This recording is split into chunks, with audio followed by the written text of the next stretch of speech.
nombre es Jocelyn Tacuri Rojas, soy estudiante de medicina del segundo ciclo. Mi nombre es Gabriela Santín Guzmán, soy estudiante de medicina de segundo ciclo. Mi nombre es Gabriela Joana Piedra Abad, soy estudiante de medicina de segundo ciclo. Mi nombre es María Mercedes Castillo Hurtado y soy estudiante de medicina en segundo ciclo. Mi nombre es Byron Freire, soy estudiante de medicina del segundo ciclo. Mi nombre es Soraya del Cisne Buele Muñoz y estoy en segundo ciclo de medicina. Mi nombre es Sonia Mataceli y estoy en segundo ciclo de medicina. Mi nombre es Erika Isabel Marín González y soy estudiante de segundo ciclo de medicina.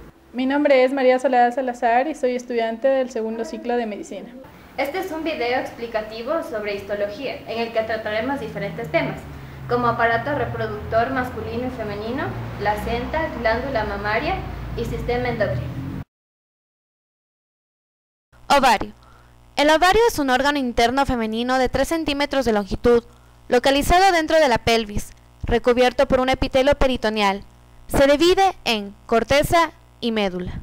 La corteza se compone por una red de tejido conjuntivo llamado estroma que contiene células estromales y foliculares en diversas etapas, como vamos a ver, primordiales, primarias, secundarias, terciarias y de grafo, y atrésicas en diversas etapas.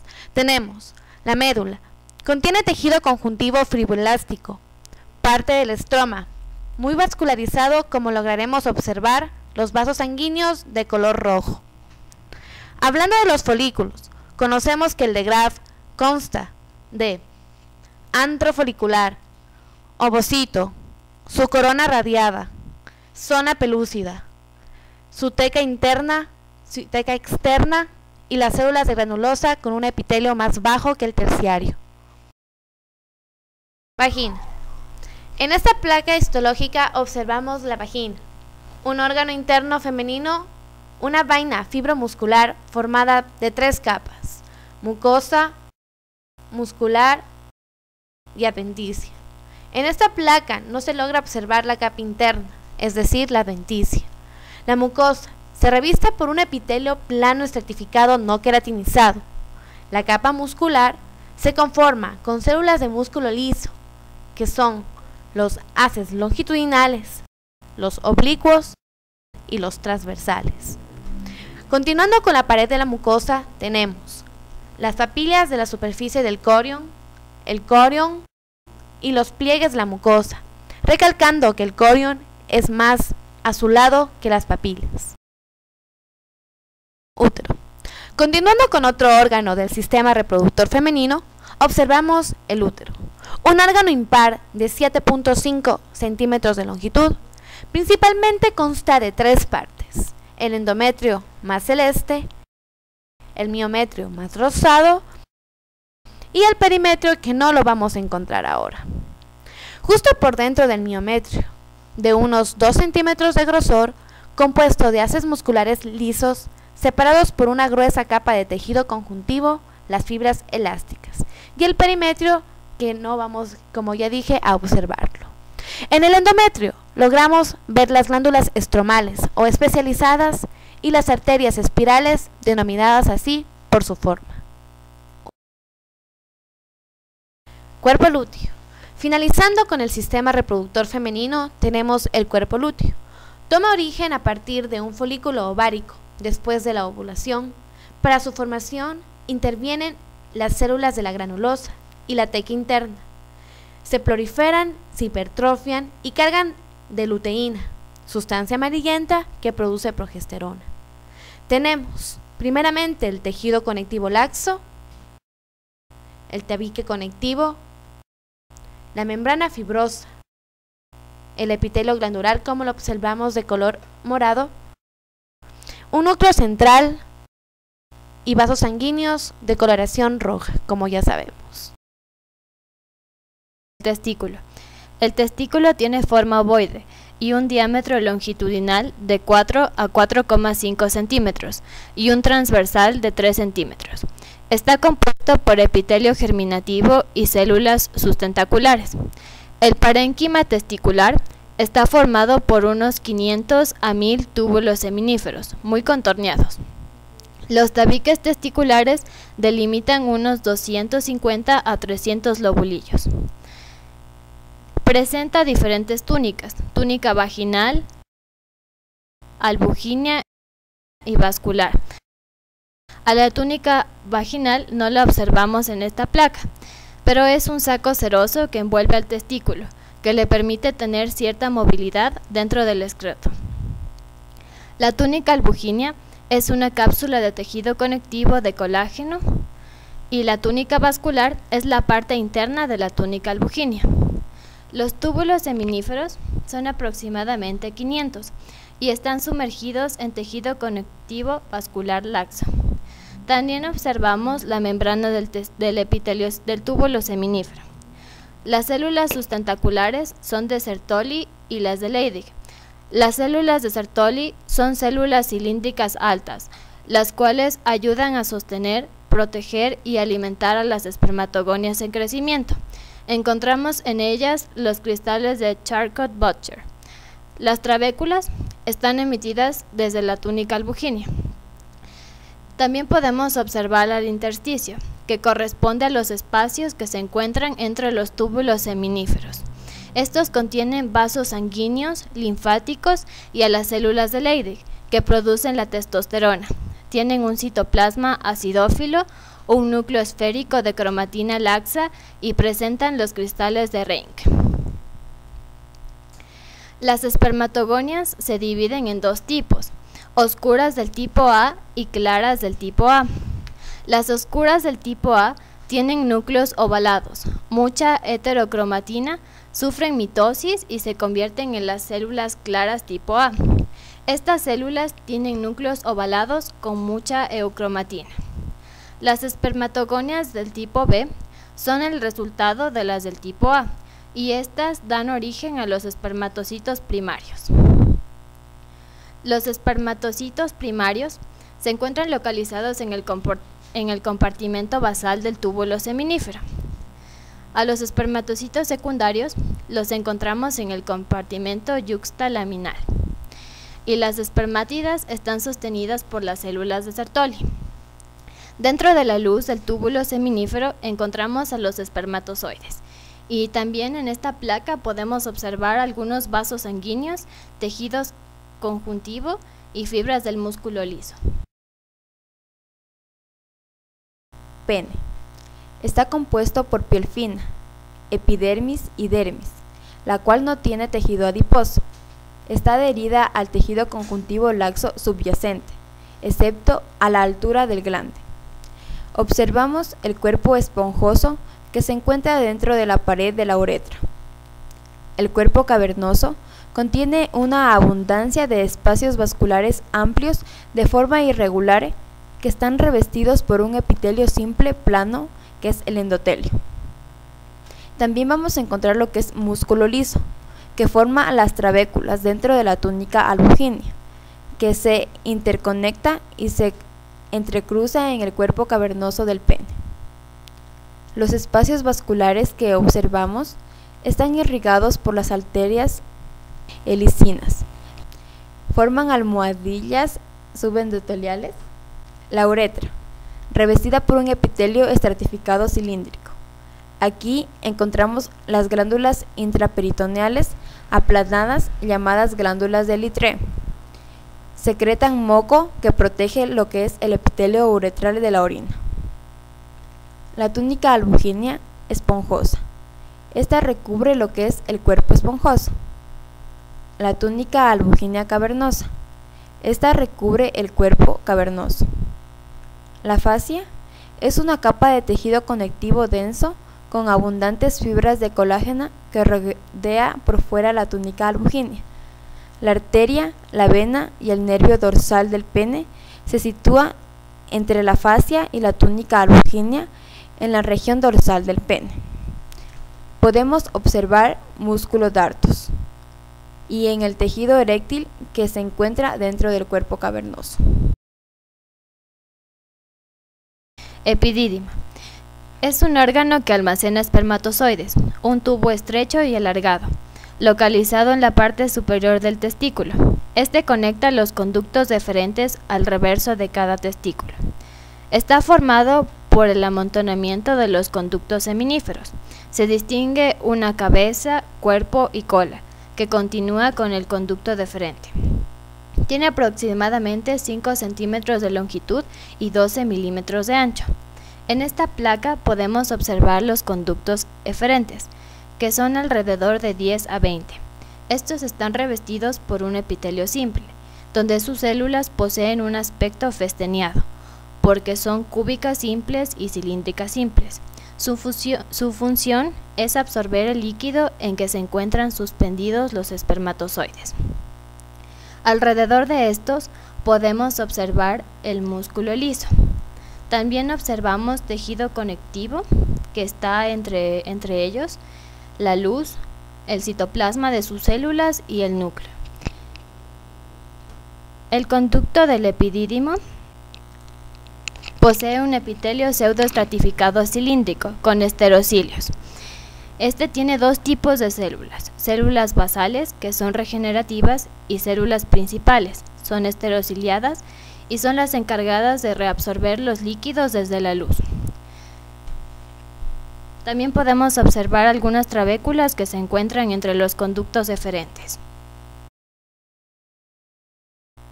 El semen está compuesto por los espermatozoides, producidos por el testículo y diversas secreciones de las glándulas sexuales accesorias, que son la próstata, vesícula seminal y las glándulas bulbouretrales. Es alcalino y constituye esto a neutralizar el medio ácido de la uretra y la vagina. Placenta. La placenta es un órgano fundamental en el embarazo que mide aproximadamente 20 centímetros de diámetro. Su peso oscila entre 500 y 600 gramos. La principal función de la placenta consiste en regular el intercambio fisiológico de la sangre entre el feto y la madre, aunque también actúa como un importante órgano endocrino. Los tejidos placentarios, en especial los de origen fetal, establecen una barrera para evitar la mezcla de sangres del feto y la madre.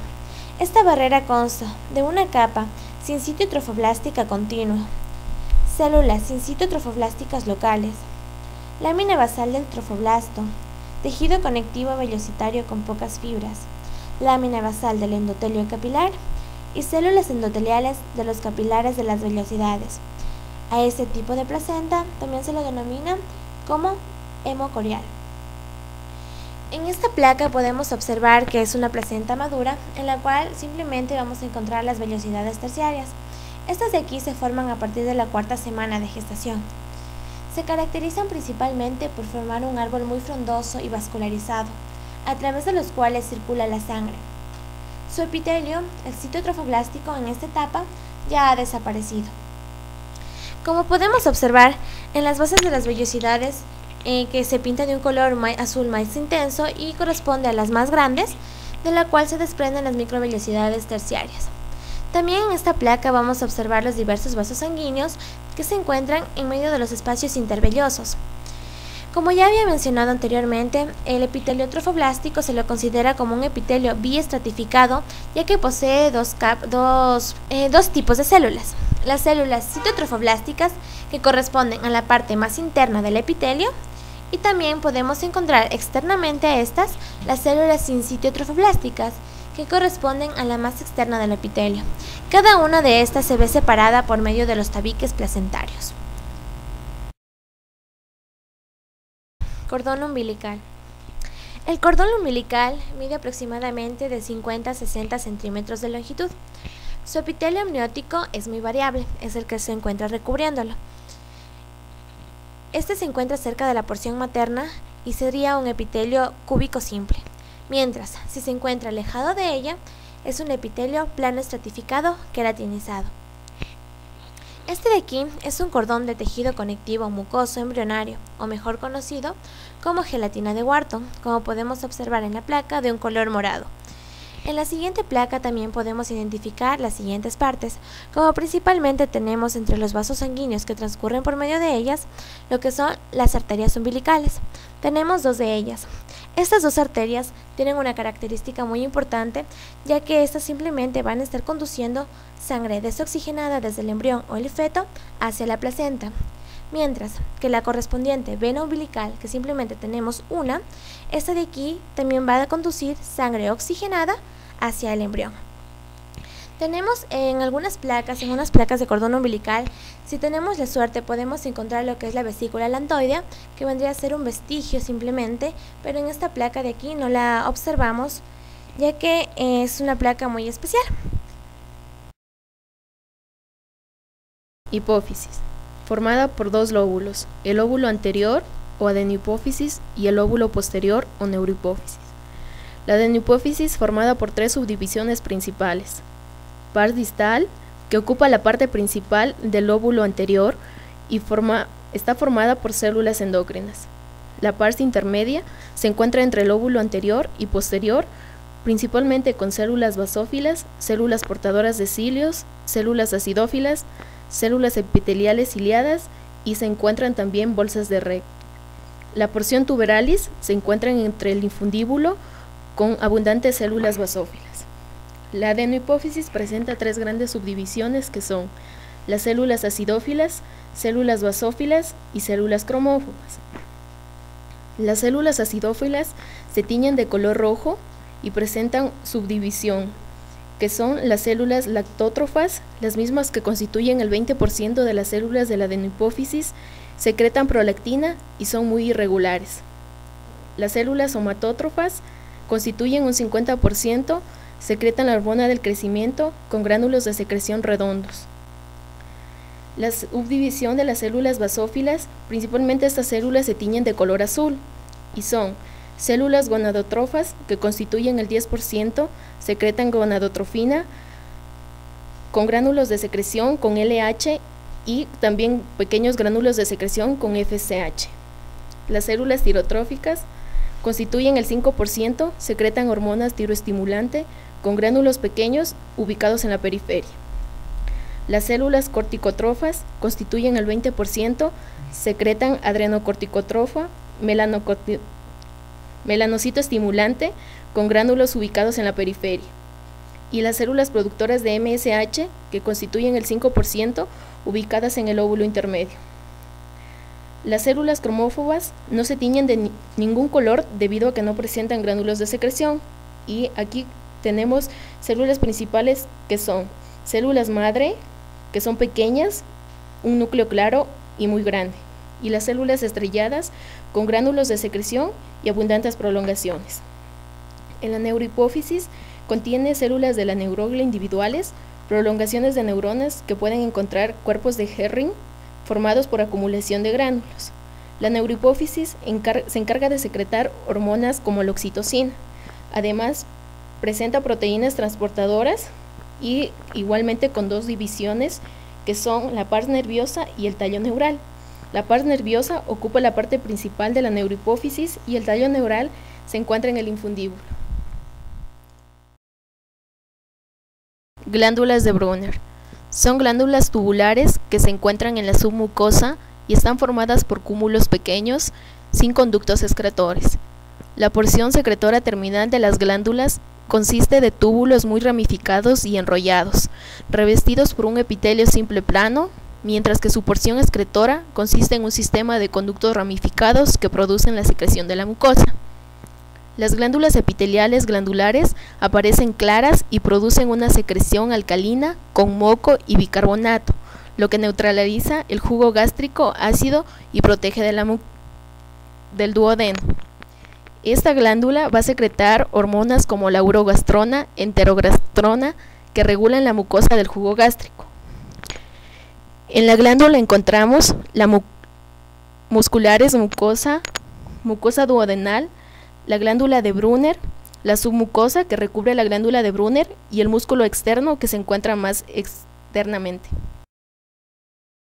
Timo de niño. El timo es un órgano linfoide primario, asiento de la maduración de los linfocitos T. Está compuesto por dos lóbulos, derecho e izquierdo, unidos mediante tejido conectivo en su parte media. Los lóbulos del timo están rodeados por una cápsula delgada de tejido conectivo que emite numerosos tabiques, desde la cápsula al interior del órgano, y divide los lóbulos en lobulillos. La corteza y la médula están entretejidos por un estroma laxo, compuesto por células reticulares epiteliales. En el retículo aparecen linfocitos, macrófagos y células dendríticas interdigitantes. El timo está conformado por las siguientes partes: corteza, médula, tabiques, corpúsculo de Hassel, tejido adiposo unilocular, lóbulo y lobulillo. El timo del niño se diferencia del de adulto debido a que éste contiene una menor cantidad de tejido adiposo. Glándula mamaria inactiva. El componente funcional más importante del cuerpo glandular es la glándula mamaria, que en cada lado está formada por 12 a 20 glándulas individuales, estrechamente relacionadas entre sí, que desembocan separadas en el pezón. Existen dos tipos de glándula mamaria, activa y en reposo, que se diferencian entre sí de acuerdo a su estado y estructura. La glándula mamaria en reposo se diferencia de la activa porque la luz de los túbulos alveolos será más estrecha. Además, contendrá tejido conjuntivo y adiposo en mayor cantidad que la glándula activa. Está conformada por las siguientes partes: tejido intralobulillar, lóbulo, lobulillos, conducto galactóforo, capilares sanguíneos, conducto intralobulillar, tejido conectivo de colágeno denso, tejido adiposo y conducto interlobulillar. Glándula mamaria activa. El tejido adiposo es mucho más escaso. Se pueden observar los receptores estrogénicos marcados de un color azul. Dentro de cada conducto galactóforo y en los adenómeros la presencia de un epitelio cúbico y cilíndrico, debajo de él las células miepiteliales. Ahora podemos fácilmente identificar el estroma funcional de la glándula mamaria, que forma principalmente por el tejido conectivo interlobulillar e intralobulillar. También podemos encontrar aquí un tejido conjuntivo interlobulillar que está dentro de los adenómeros del lobulillo, que posee pocas fibras de gran cantidad y de proteoglucanos con muchas células. En este sector posee gran cantidad de plasmocitos, linfocitos y macrófagos. Este tejido ayuda al crecimiento e involución de la estructura epitelial. El tejido conectivo intralobulillar se caracteriza por ubicarse entre los lobulillos, tiene fibras de colágeno abundantes, relativamente pocas células y posee áreas con adipocitos uniloculares. La glándula mamaria bajo la acción de la progesterona permite la formación de los alvéolos para generar el calostro. Después de unos pocos días del parto, la prolactina y los estrógenos permitirá la fabricación de la leche. Ciclo de la secreción de la leche materna. El ciclo comienza desde la parte interna con el tejido intralobulillar e interlobulillar con sus respectivos conductos para pasar a los conductos terminales, luego comunicándose a los conductos galactóforos para luego desembocar en el seno galactóforo en la parte inferior de la areola mamaria, para luego continuarse con los conductos excretores mamilares en el pezón. Características del calostro. El calostro es la primera leche en excretarse. Posee un color amarillo y consistencia espesa debido a la aparición de leucocitos, neutrófilos, linfocitos y eosinófilos, el cual posee gran cantidad de inmunoglobinas.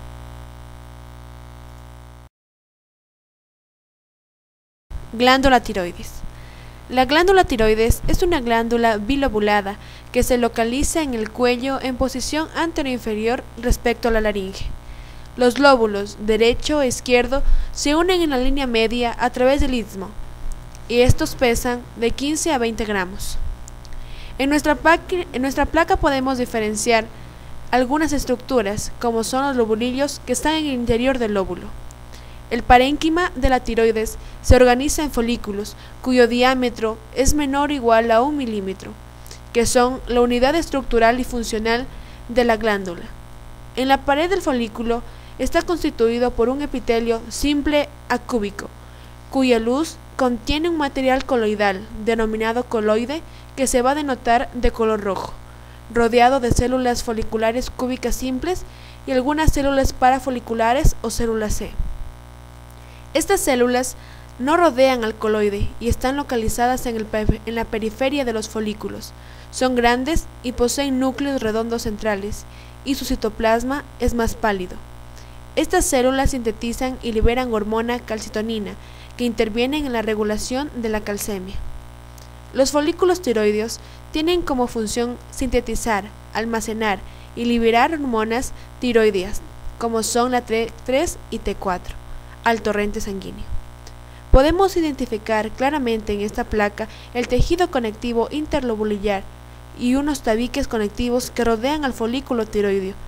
Con mayor aumento y de preferencia de microscopio eléctrico, se podrá denotar también las células foliculares al mayor aumento, que estas serán planas.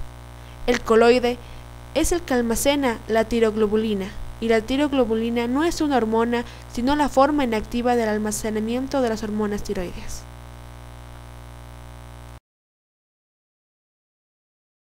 Páncreas. El páncreas es una glándula alargada que mide 25 centímetros de longitud y pesa 150 gramos.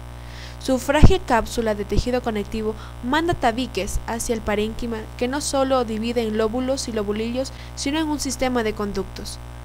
El páncreas posee un componente tanto exócrino y endocrino.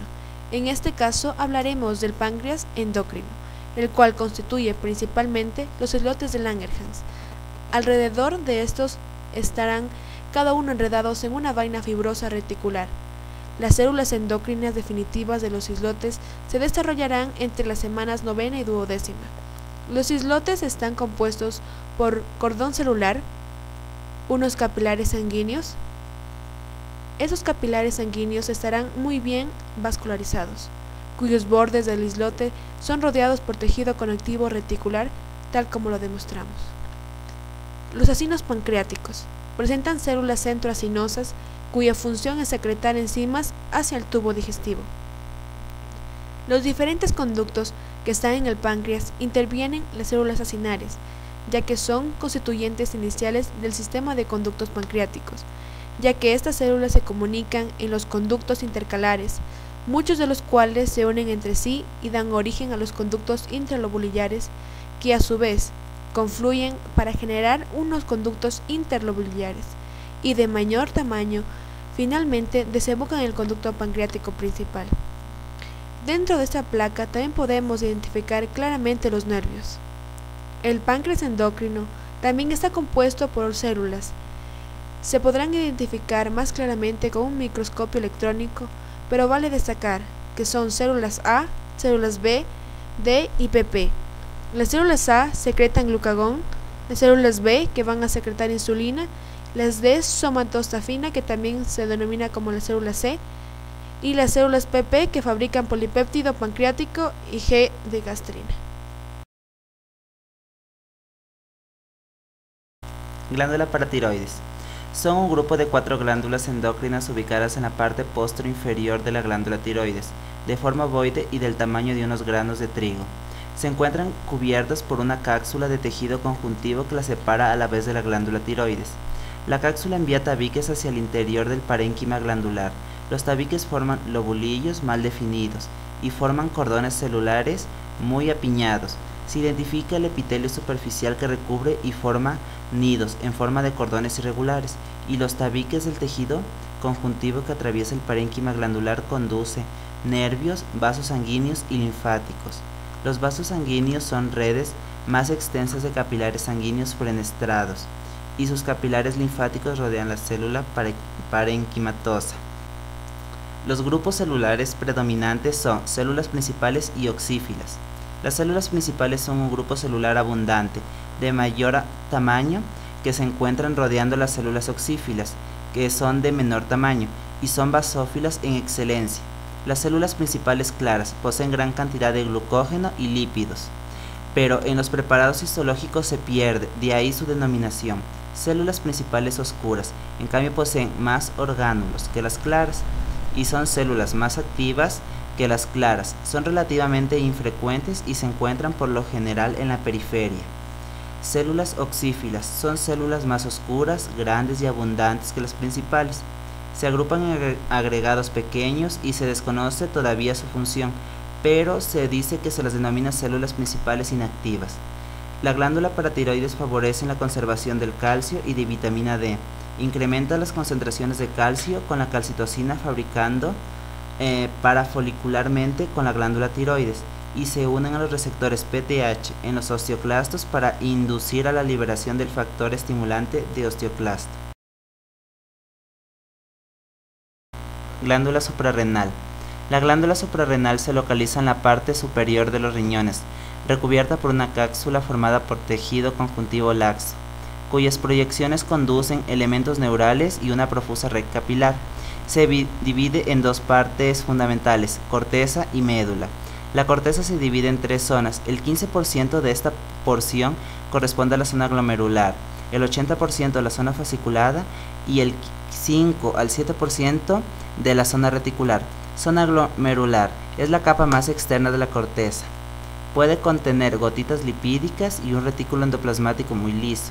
Sus células producen la hormona aldosterona y una pequeña cantidad de desoxicorticosterona.